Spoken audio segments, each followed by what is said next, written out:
Olá a todos, aqui é o professor Ebster e hoje, dentro da nossa aula de Geografia, vamos falar sobre as características ambientais do continente europeu. Ou seja, vamos falar dos aspectos ambientais, suas relações com as pessoas, porque a geografia é isso. A geografia estuda a interação dos seres humanos com a natureza e vice-versa. Não é possível compreendê-lo de forma separada, como nós podemos ver nesta imagem.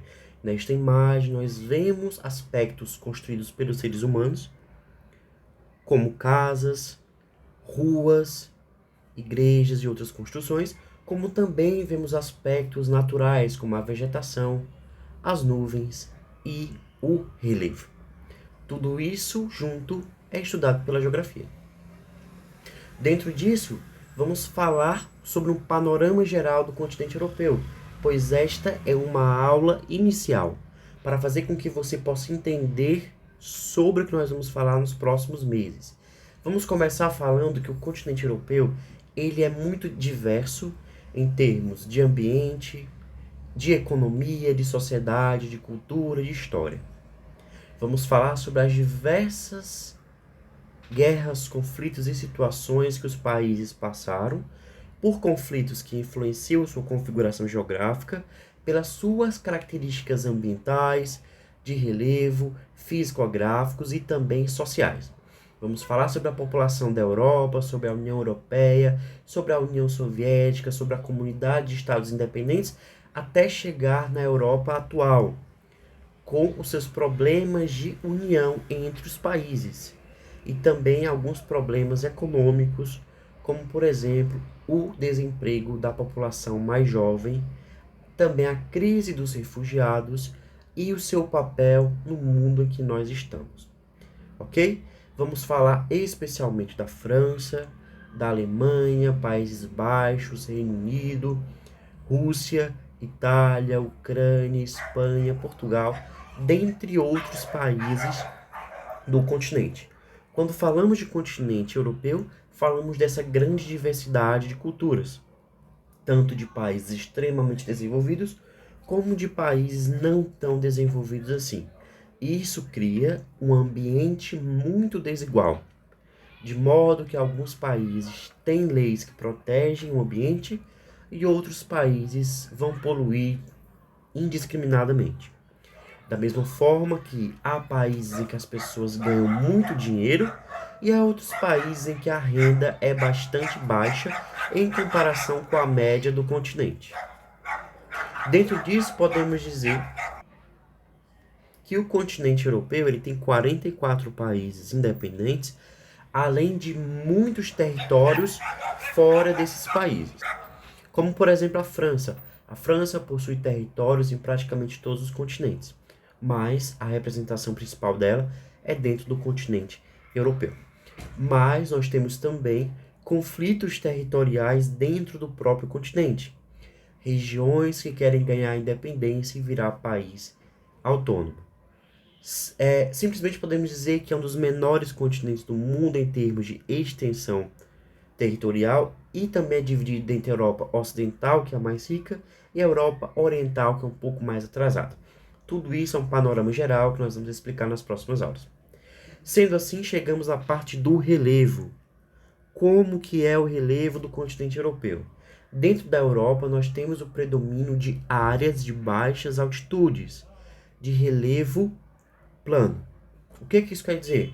São regiões que são boas para muitas atividades econômicas, regiões que possibilitam o contato, a comunicação e os transportes. Entretanto, existem outros tipos de relevo, como as montanhas, por exemplo.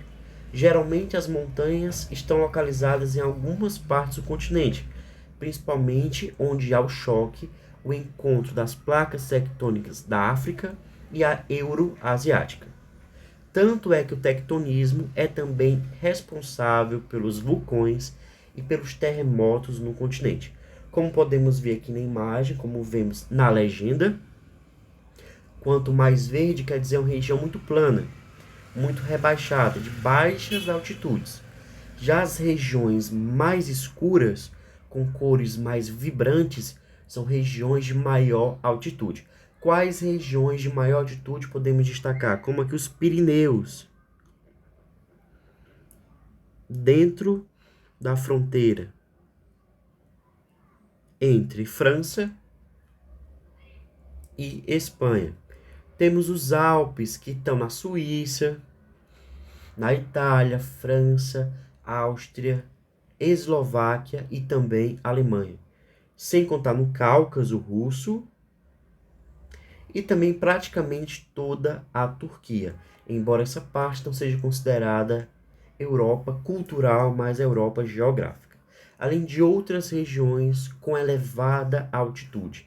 Entretanto, também temos regiões de baixa altitude, que temos grandes cidades como Berlim, Bruxelas, Paris e Londres. E aí nós chegamos em algo muito importante. Nós chegamos na divisão do continente entre três partes, entre os planaltos, que são relevos mais elevados, mas nem tanto elevados assim. Chegamos nas planícies, que são regiões rebaixadas, criadas pela deposição de sedimento dos rios, e chegamos nas montanhas, que é um relevo criado pelo tectonismo, pelo encontro de placas tectônicas. Como nós podemos ver no mapa, nós temos esses três principais tipos de relevo, além das depressões, que são regiões abaixo do nível do mar. Dentro disso, podemos dizer que no continente europeu nós temos o predomínio de baixas altitudes, e isso facilita a ocupação, facilita a agricultura, facilita o comércio, as trocas entre os países e também o abastecimento das pessoas e geração de energia. Por ser boa parte de sua região ser plana, isso é muito bom para a construção de infraestruturas, mas também é ruim durante períodos de guerra, porque é mais fácil invadir regiões planas do que regiões montanhosas. Sendo assim, chegamos nos rios europeus, que em geral correm sobre planícies e por isso são muito utilizados para navegação, para conexão de regiões e países vizinhos, por meio das hidrovias, que é uma forma de transporte muito utilizada. Já os trechos de rios em relevos mais acidentados são utilizados para geração de energia, para abastecimento humano e também de outros seres vivos. Quais são as cidades importantes que estão às margens do rio? Temos Lisboa, Paris, Berlim, Londres, Moscou e outras cidades do continente. Portanto, nós podemos dizer que mesmo apesar das tecnologias, ainda tem essa associação de que grandes cidades estão localizadas próximas de rios, porque tem formas de se abastecer de água e de conexão entre si. Como podemos ver, a grande maioria dos rios da Europa está distribuída por todo o continente. E eles são rios perenes. Eles não secam durante o ano. Entretanto, existem algumas regiões mais áridas e semiáridas, como aqui nessa região da Espanha, que temos rios intermitentes. Rios que durante os períodos de seca, eles perdem sua vazão e até mesmo secam completamente. E durante o período de chuva, eles voltam a subir. Qual é o exemplo que damos sobre a relação sociedade e natureza? É a densidade demográfica. Aonde tem mais gente na Europa? Próximos de rios e próximo do mar. Principalmente em regiões de planície, que são regiões mais prósperas, regiões que são mais fáceis para a construção de infraestrutura. A partir disso, chegamos na relação clima-vegetação. Como nós sabemos, os climas são influenciados por diversos fatores, como a latitude, a altitude, que é o relevo, as massas de ar, a continentalidade, a maritimidade, que é para saber onde aquele lugar está, próximo ou distante do mar, e também as correntes marítimas. Como podemos ver dentro da imagem, nós temos todos esses fatores, eles se relacionam, eles se influenciam. Raramente podem ser compreendidos isoladamente. A partir disso, podemos falar que o relevo interfere na movimentação das massas de ar quente e fria, também das nuvens, e isso vai influenciar nas chuvas. Isso influencia o relevo e a vegetação, que são as plantas.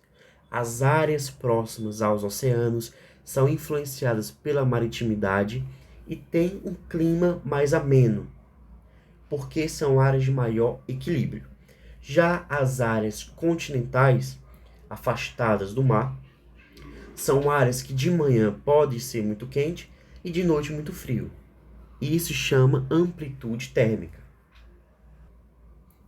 Como podemos ver aqui na imagem, todos os relevos, os rios, os espaços, as pessoas, os seres vivos, as plantas, a vegetação em si, todos eles estão juntos. Não podem ser compreendidos separados. A gente separa para ser melhor estudado, mas na verdade, no ambiente natural, eles estão unidos. Dentro disso, chegamos na união entre o clima e a vegetação. Nós podemos dizer que o clima é quase invariável, é algo que se repete constantemente. Qual a diferença de clima para tempo?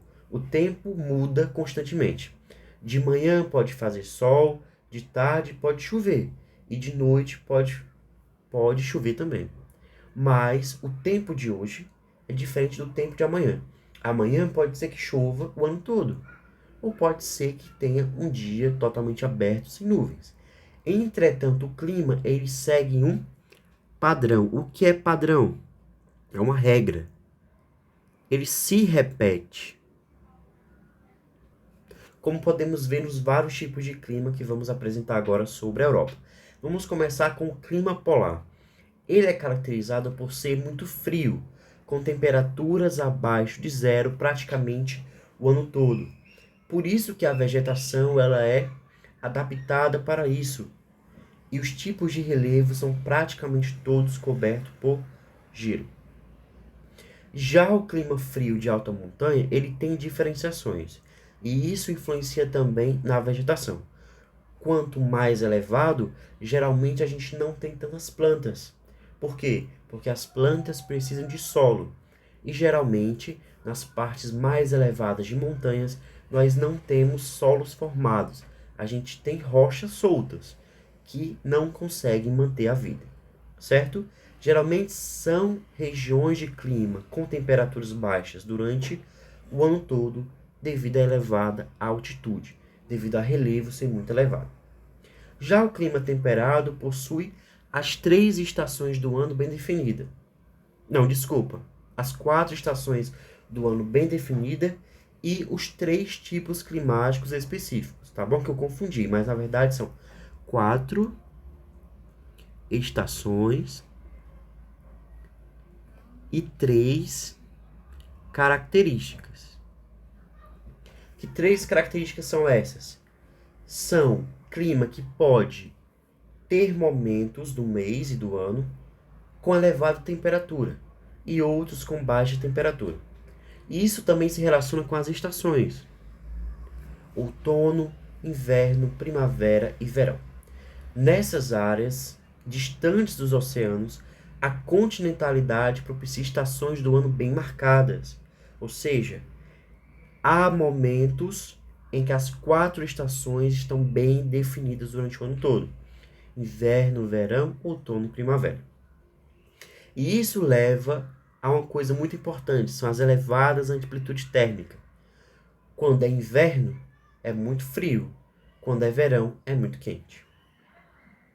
Já o clima mediterrâneo, ele recebe a influência do mar, que é chamada maritimidade,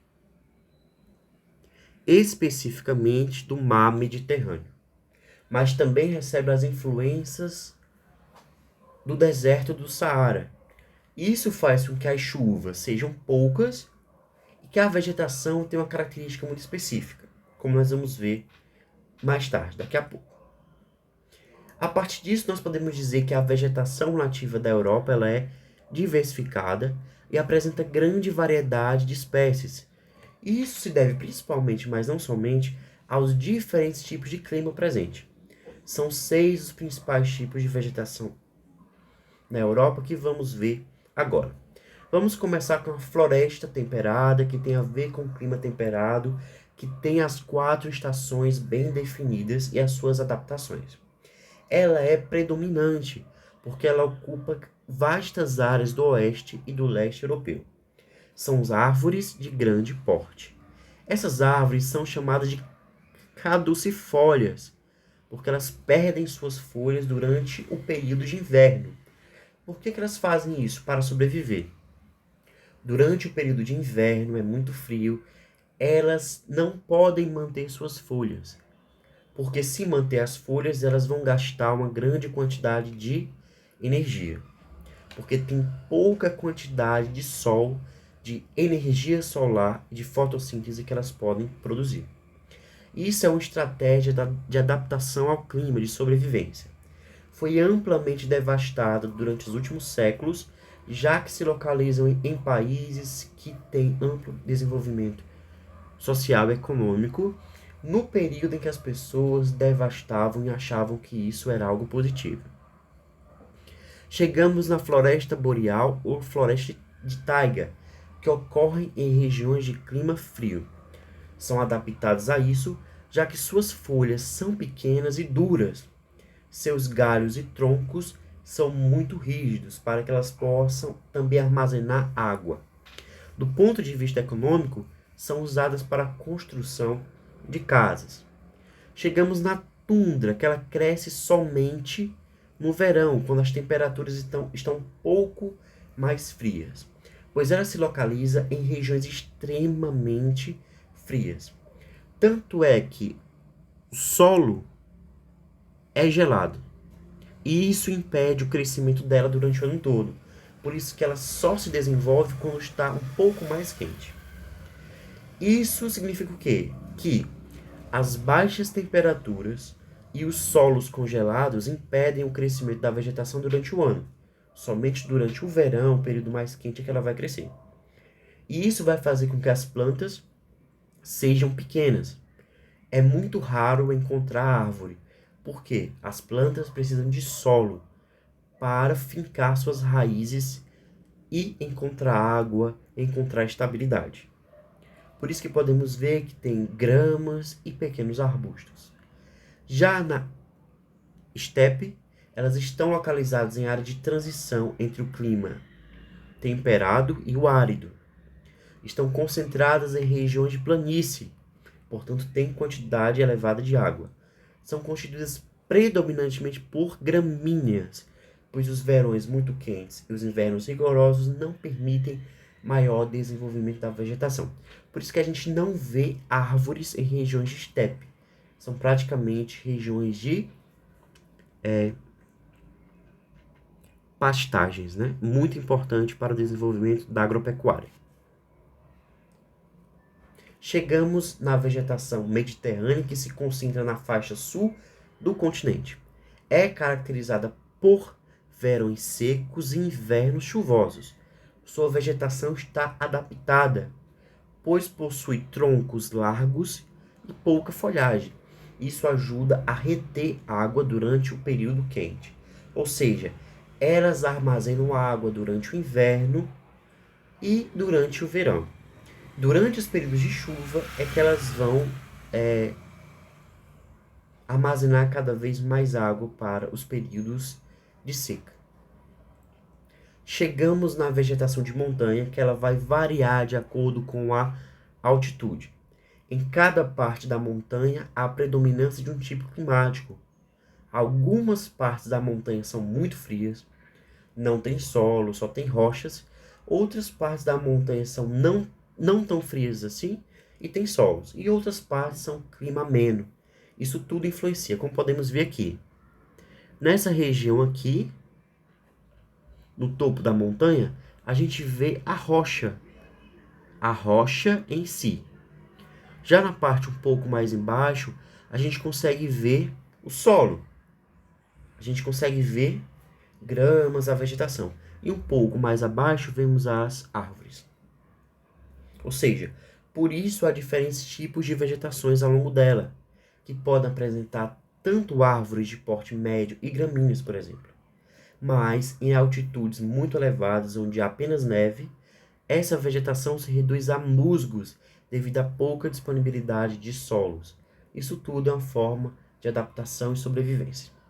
Sendo assim, gente, agradeço a todo mundo pela participação. Façam a atividade do formulário. Semana que vem a gente volta, se encontra para fazer outra atividade e outro conteúdo. Tchau, pessoal. Obrigado.